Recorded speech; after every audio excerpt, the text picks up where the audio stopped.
जिसने यहां सूर्य भगवान को प्रातः काल उठ करके जलांजलि दी है, पुत्र हैं भगवान यम, सूर्य पुत्र, जो अपने पुरखों का पिंडदान किया है,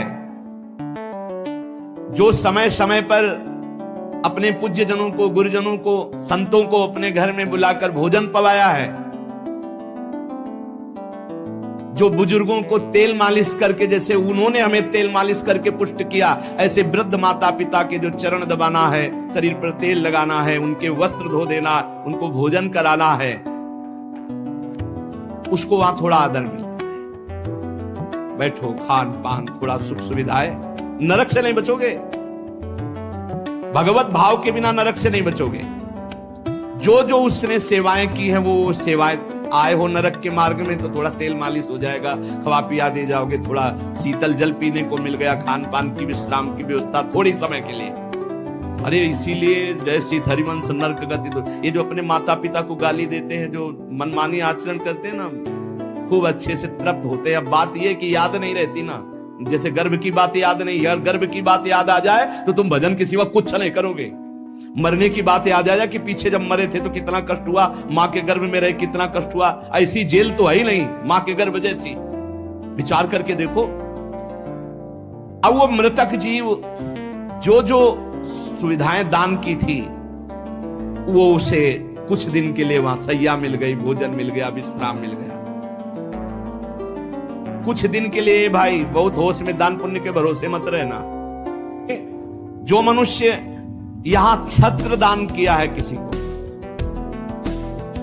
श्री जी को, बिहारी जी को, गुरुजनों को, आचार्य जनों को छत्र दान किया, तो जब वो जाता है तो ऊपर के ताप से बच सकता है, उसे वही छत्र मिलेगा।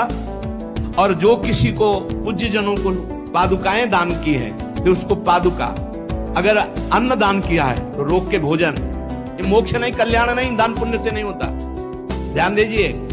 हाँ, उस भारी संकट के समय में तुम्हें भोजन मिल जाएगा, पौशाला खोला, पानी पिलाया तो तुम्हें पानी मिल जाएगा। अब जब वो पुण्य खत्म हुआ उनका, तो यमदूत उनको साथ लेकर गए। 12 दिन तक उसको पुण्यों के भोग का अवसर मिलता, तभी तक 13वीं तक कहते हैं जीव को नरक की गति नहीं दी जाती। 12 दिन तक उसको होगा कोई विश्रामालय, उसमें रखा जाता है। 12 दिन तक जो पुण्य सुकृत हुए उनको भोग ले, अभी आराम कर ले, नरक आए हो। अब नरक में प्रवेश होगा 13 के बाद, तभी कहा जाता है जल्दी जल्दी 12-13 दिन खूब पुण्य कर ले, उसको दान करो आत्मा को, तो उसकी उन्नति हो जाएगी। कोई ये झूठी बातें नहीं है। और राधा नाम बोल दिया एक बार तो इसके बराबर कौन सा पुण्य होगा? यमराज के खाते में पुण्य वाला है ही नहीं ऐसा। फिर जब पिंडदान हो जाता है 13वीं, जब शरीर छूटता है, उस समय से बहुत होश में रहो, सब कुछ मिलेगा उसको। जीवात्मा जो छाती के पास बैठ के ले, नाक बहा रहे हैं, आंख बहा रहे हैं, यही पीने को मिलेगा उसको। बहुत होश में, राधा राधा। कम जिंदगी में वो नहीं जपा तो तुम तो कीर्तन कर ले, वो मिलेगा फल उसको। 12-13 दिन का ऐसा हिसाब रखा जाता है कि बांधोजन परिवार के, लेकिन भजन नहीं करेंगे, रोना धोना। मृत्यु से 12 दिन बीतने के पश्चात यमपुरी को खींच कर ले जाया जाता है उस जीव को। अरे यमपुरी भैया हुआ जैसे जेल पहुंचे, कोई थप्पड़ लग रहा है, कोई डंडा लग, वो देखे कि प्राण छूट जाते कि हमारे ये दुर्दशा। मरना नहीं, खास बात है।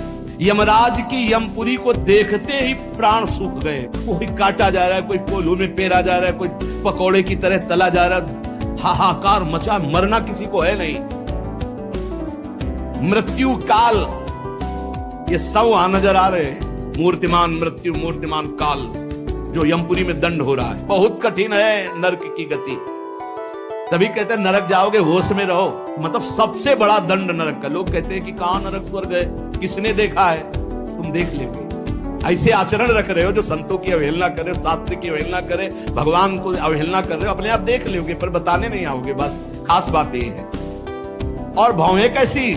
टेढ़ी भौहें, काजल के समान काले, और विकराल मुख, लंबी दाढ़ें, कुरूप, आवाज भीषण भयंकर, और रोम ऐसे जैसे बंगूल के कांटे कि अगर ऐसे कर दे तो पूरा शरीर छिद जाए, ऐसे दूर। विशाल भुजाएं, पुष्ट भुजाएं, और सब यमदंड यम पास लिए हुए, बड़े भयंकर।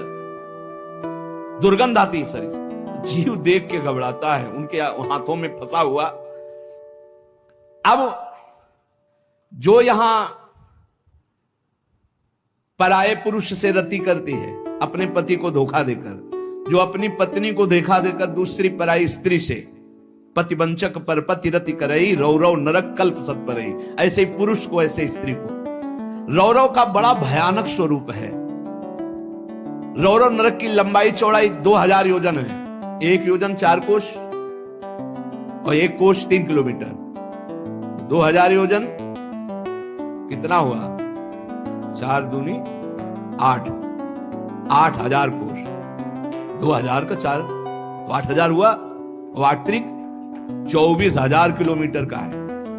24000 किलोमीटर और गड्ढा रूप है, जिसकी बहुत गहराई है। यह नरक बड़ा दुखदाई है। इसमें अंगार रास बिछी हुई है, आगों की अंगार रास, दहकते हुए अंगार, बहुत ही। अब जो स्त्रियां पराये पुरुष से, तो वैसे ही सैया अंगार की और तपता हुआ आग का पुरुष। अब भैया वहां जो पुरुष पराई स्त्री से, ये लिव इन रिलेशन, ये गर्लफ्रेंड, तुम्हारा इंतजार हो रहा है रौरव में, नंबर लिख गया है। तस्मात् शास्त्रम प्रमाणन्ते, पशुवत आचरण नहीं। इसीलिए भारत भूमि में जन्म होना शास्त्रों में महानता का वर्णन किया गया, क्योंकि धर्म का पूर्ण यहां पालन करने वाले जन होते हैं। जो नहीं करते उनके लिए व्यवस्था है। अब उसके भीतर यमराज के दूत उस पापी जीवात्मा को, अब वहां स्त्री पुरुष तो है नहीं, वो तो शरीर पहले ही छूट गया। अब यातना देह, जेल की वर्दी, यातना देह नरक की वर्दी, धड़कती आग में वो जल रहा है, चीख रहा है, पग पग पर भून भून कर गिर रहा है, न मूर्छा न मरण, रात दिन चीखता रहता है, जलता रहता है।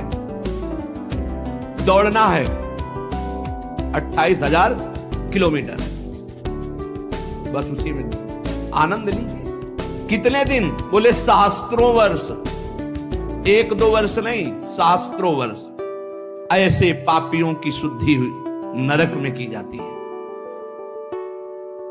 फिर जब वहां से निकलते हैं तो कीड़े मकोड़े, पतंगे, हिंसक जीव, मच्छर, वृक्ष, ऐसी योनियों को प्राप्त होते हैं पापी जीव। या मनुष्य योनि में आए, पाप बहुत नष्ट हो गए वहां, तो यहां कुबड़ा नाटा, बड़े घृणित शरीर वाले।